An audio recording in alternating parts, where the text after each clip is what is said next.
ከወይዘሮ ሰማሃል ሞት በኋላ በቤት ውስጥ ያሉት ሰዎች በሙሉ በየብቻቸው ተከፋፍለው በነበረበት ሰዓት ላይ መርሲ የደፍኒንን ልጅ ሲፈን ወይዘሮ ሰማሃልን በትራሷ አፍና እንደገደለቻት መረጃ ትይዝባታለች። ከዛ ቀጥታ ሲፈን ጋር ትሄድና አሁን እኔና አንቺ መደራደር አለብን። ጄሪ ላይ እድሜን ሁሉ ነገሬን ከመፈጅ ይልቅ ከአንቺ ጋር ብደራደር ይሻለኛል አለቻት መርሲ ጄሪን ሲፈንን። ሲፈን በበኩሏ ደግሞ ምን ፈልገሽ ነው? ምንድን ነው የፈለግሽው ከኔ?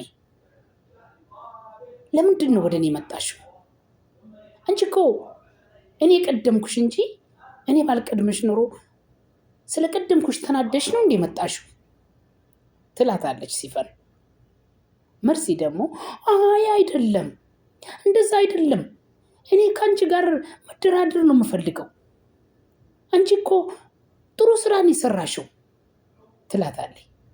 ሲፈን በበኩሏ አይ እኔ አልፈልግም፣ እኔ ምንም ነገር ከአንቺ የምፈልገው ነገር የለኝም፣ እዛው ራስሽ የፈለግሽውን ማድረግ ትችያለሽ፣ በዚህ ልታስፈራሪኝ እየሞከርሽ እንዳይሆን ትላታለች ሲፈን።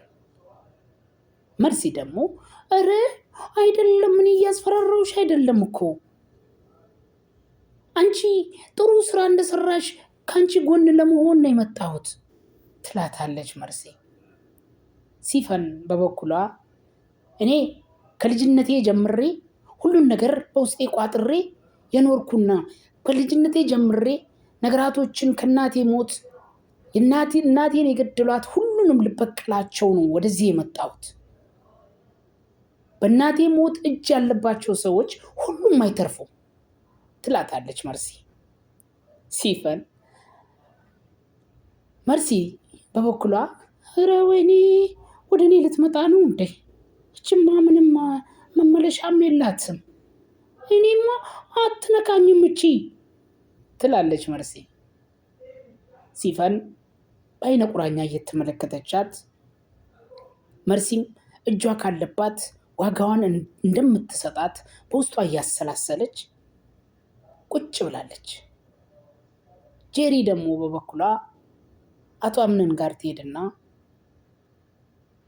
ለኔ እንክብካቤ ለምን አትሰጠኝም? ለኔ ለምን አታዝንልኝም? አንተ እኮ ከዚህ በኋላ ለኔ ነው መኖር ያለብህ ትለዋለች። ደግሞ በምንድን ነው ላንቺ የምኖረው ይላታል አቶ አምነን። ለልጄ ስትል ነዋ ትለዋለች። ለእናቴ ብዬ የኖርኩትን እናቴንም አጥቻለሁ ይልና በጥፊ አንዴ ያጋጫታል። ጄሪ በበኩሏ ብቻዋን ገንጥል ብላ ለቅሷን ትቀጥላለች። አቶ አምነን በእናቱ ሞት በጣም እያዘነ ቢመስልም ትንሽዋ ዲና መታ ቤቱን በደስታ ሞልታለች። ዲና በበኩሏ በጣምም ልጅ ስለነበረች ብሌንና አምነን አንድ እንዲሆኑ ትፈልጋለች።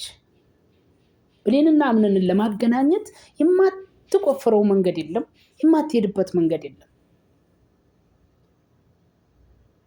ሲቀጥል ዲና መርሲን ትይዝና የመጨረሻ እንዳሻንጉሊት ትጫወትባታለች። ሕፃንም ስለሆነች ሁሉም ቤት ውስጥ ያሉት ሰዎች ትኩረታቸው በሕፃንነቷ ላይ ነው እንጂ የምታደርገው ነገር ላይ ትኩረት አላደረጉም። መርሲ በበኩሏ እችን ሕፃን ልጅ ለማጥፋት ሁሉን ነገር ለማድረግ ትፈልጋለች። ዲና በበኩሏ ጨዋታዋንም ቀጥላለች።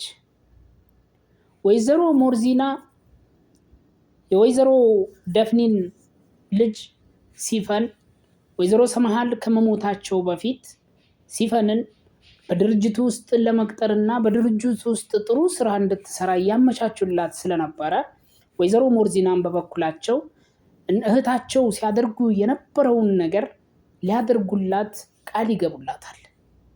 ነገር ግን ወይዘሮ ሞርዚና የእህታቸውን ሞት አሟሟት የእህታቸው ሞት በምን አይነት ምክንያት እንደሞቱ ለማጣራት ስለፈለጉ ይመስላል እስካሁን ድረስ መርሲ ብቻ ናት በቤት ውስጥ ወይዘሮ ሰማሃልን የገደሉት የገደለችው ሲፋን እንደሆነች የደረሰችበት እንጂ መላው ቤተሰቡ ወይዘሮ ሰምሃን የሞቱት በህመማቸው ምክንያት ብቻ እንደሆነ ነው የሚያውቁት። ነገር ግን መርሲ ሁሉን ነገር ደርሳበታለች። መረጃም በውስጥ በስልኳ ይዛለች። ሲፈንን ለማስፈራራት ሙከራ ብታረግም ያ ሙከራ ግን ሊሳካላትም አልቻለም።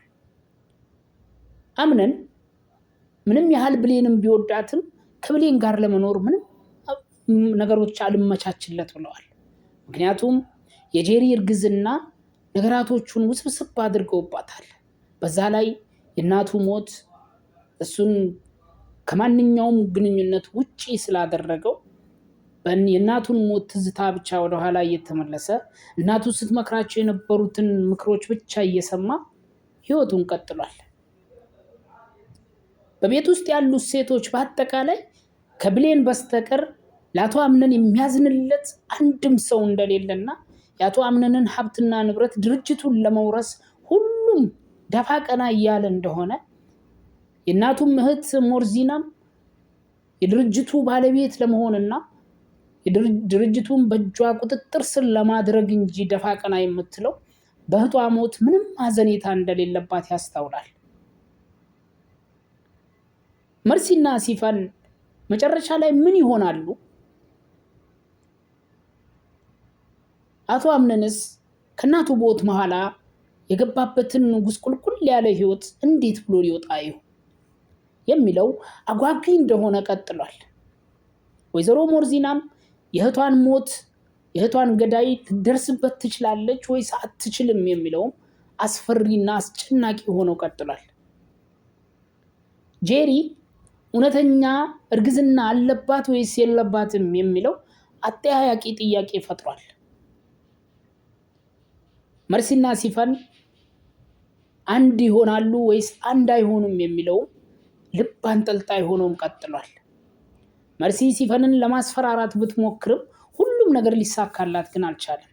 ኧረ ወይኔ እቺ ደግሞ የእህቷ ልጅ መጣችብን አለችና መርሲ ዲናን ለማጣጣልና ዲናን ላይ ጉዳት ለማድረስ ቀጥላለች። ዲና ግን የዋዛ ስላልነበረች አቶ አምነንንና ብሌንን ለማገናኘት አብረው እንዲያወሩ ለማድረግ ግንኙነታቸውን ለማጠናከር የማታደርገው ነገር የላትም። ምንም ህፃን ብትሆንም ምንም ልጅ ብትሆንም ይህ ልጅ አዋቂ ሆና በቤት ውስጥ እየቦረቀች ለቤቱ ደስታ እየመለሰች ያለች እንቡጥ ህፃን እንደመሆኗ ማኳያ መርሲ ግን እቺን ህፃን ልጅ በአትኩሮት እየተመለከተች እቺን ህፃን ልጅ ከቤቱ ለማባረርና ለማጥፋት ቆርጣም ተንስታለች። በጥቅሉ ከወይዘሮ ሰምሃል ሞት በኋላ በቤት ውስጥ ያሉት ነገራቶች ወዳልተፈለጉ ጎዳና እየተጓዙ ይገኛሉ። ውድና የተከበራችሁ የተራራው ሚዲያ አድማጭ ተከታታዮች ለዚህ ዩቲዩብ ቻናል አዲስ የሆናችሁ ሰብስክራይብ እያደረጋችሁ እስከ መጨረሻ አብራችሁ ስለቆያችሁ ከልብ አመሰግናለሁ። ባይ ባይ።